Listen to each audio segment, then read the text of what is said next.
My name is Courtney Gilbert. I'm the curator of visual arts at the Sun Valley Center for the Arts. The exhibition that we have up right now is called Wish You Were Here, and it's a look at travel, tourism, and the American road trip. One of the reasons we were interested in doing this exhibition is that, of course, living in Sun Valley, we live in a tourist destination, a place that people come to for recreation and for vacation. And some of the questions that we were curious about: what does it mean to be a tourist? Why do we all tend to take the same trips as our friends and family members, visiting the same places, often taking the same photographs that have been taken by countless tourists before us? A lot of the answers to these questions, I think, are on display in the artwork in the exhibition. One section of the exhibition focuses on the history of the railroads in promoting and building tourism in the American West. Of course, Sun Valley owes its very existence to the railroads. In the 1930s, Averill Harriman built the resort in part in order to get passengers onto his train. So we have on display a selection of photographs from Ketchum and Sun Valley related to Union Pacific and its history here. We have brochures published by Union Pacific and other railroads, brochures published by the Santa Fe Line, and posters that the Union Pacific Company produced in order to promote tourism in Sun Valley all over the country.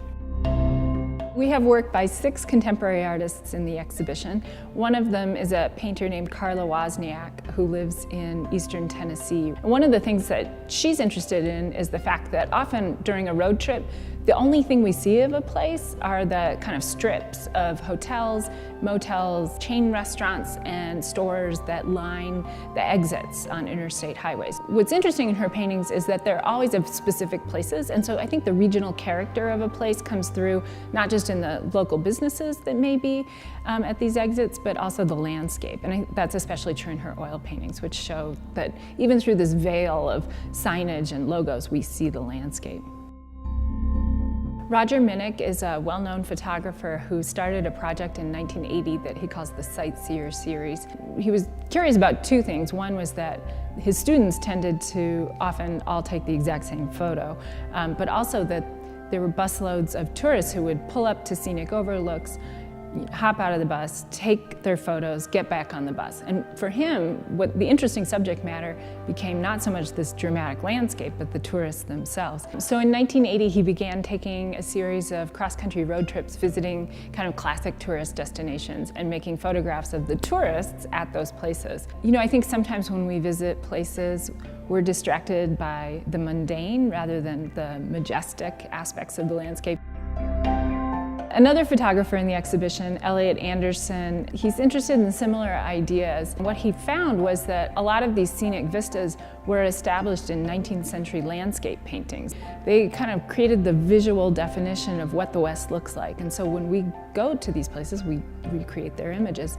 What we have on display are light boxes showing layers of photos of places like Lake George, New York, and the Grand Canyon of the Yellowstone. When they're layered together, you see that not only are people taking the same photo, but the photos begin to blur and start to look like the paintings that they're originally based on. We also have some little souvenir ceramic plates that he's printed his photographs on.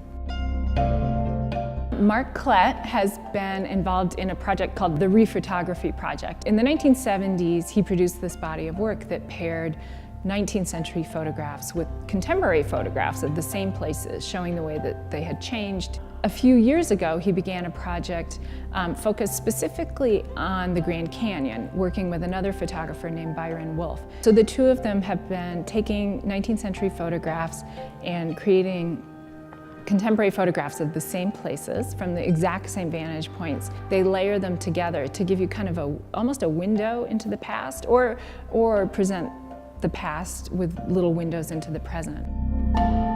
As part of the project, we wanted to bring an artist here to Sun Valley as a tourist to kind of experience the area from the tourist perspective and make a body of work about it. Wound up inviting a young painter named Cedra who lives in New Mexico. When I first saw other paintings she had done, they reminded me of postcards, and that's really what triggered the invitation. Before she came, we assembled a collection of historic postcards starting from the teens that were made in Sun Valley, many of them commissioned by Union Pacific. So she used those kind of as a way to prep herself for the trip and also as reference material for the paintings she made. And there are these wonderful, sort of almost magical realist scenes of things like swans walking through the corridor of the Sun Valley Lodge. A lot of the postcards have the original messages on them still that the senders wrote, and with interesting comments about Sun Valley. And then Cedra, on ones that were blank, she's written these kind of beautiful notes about her own time here. In our project room for this exhibition, we have an installation by an artist named Matt McCormick, who's based in Portland, Oregon. A few years ago, Matt found a scrapbook in a thrift store that 4 women who were living in Seattle in the 50s put together after they took a 3,200-mile road trip throughout the Pacific Northwest, visiting Idaho, Montana, Wyoming, and Oregon. And so he decided to recreate their trip as closely as possible, trying to visit the same motels and restaurants and tourist attractions that they had seen 50 years earlier. And what resulted from his trip is this installation, which consists of the original scrapbook, a documentary film that he made, and photographs both from the scrapbook and from his trip. The exhibition will be up until Saturday, February 15th. The Sun Valley Center for the Arts is located at the corner of 5th and Washington Streets in Ketchum, and it is open from 9 to 5, Monday through Friday, on Saturdays in February from 11 to 5.